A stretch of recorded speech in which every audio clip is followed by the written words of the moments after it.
The Galactic Dominion believed the humans of Earth would be a simple conquest. After all, they were late arrivals to the stars, barely a century into spaceflight, and their colonies were scattered, underdeveloped, and poorly defended. The Dominion's War Council approved the attack without hesitation. Their fleets descended on Earth's outer colonies first, unleashing plasma bombardments that turned oceans to steam and glassed entire continents. The goal was simple: break human morale before the war even began.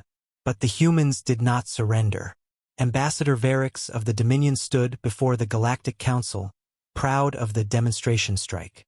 When the Council questioned whether the humans might retaliate, he chuckled. They have no capacity. Their ships are weak, their fleets small. The bombardments were mercifully swift. Their cries will soon fade into silence.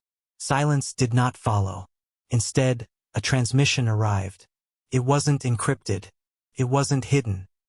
It was broadcast openly across every known frequency, deliberately impossible to ignore. The figure on the screen was human, wearing a simple gray uniform with the crest of Earth Command. His expression wasn't rage. It wasn't despair. It was amusement. "So," the man began, his voice steady and calm, "you bombed us. Adorable. Truly."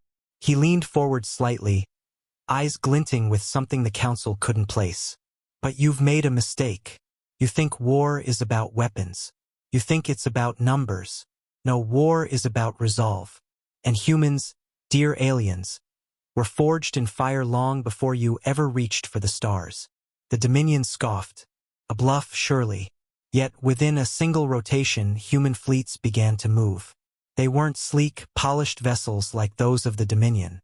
Human ships looked brutal, armored, patched together from steel and tungsten alloys. But what they lacked in elegance, they made up for in something terrifying: resilience. The first Dominion fleet to intercept them expected an easy slaughter. Their weapons tore into the human vessels, and the humans kept coming. Hulls burning, systems crippled, still they pressed forward. They didn't retreat, didn't hesitate. One by one, Dominion ships began to fall.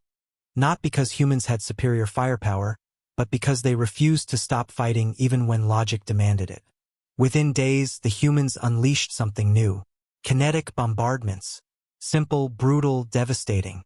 Where the Dominion had relied on energy beams and plasma torpedoes, the humans hurled asteroids at relativistic speeds.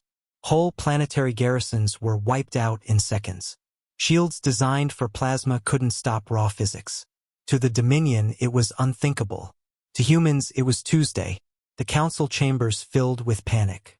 Reports came in of Dominion worlds burning, fleets scattering, and always the same human broadcast played across their comms. "You bombed us? Adorable. Watch this." The humans didn't just retaliate, they escalated. They launched guerrilla strikes deep into Dominion space, hitting supply lines, seeding chaos. They didn't fight like soldiers of an empire.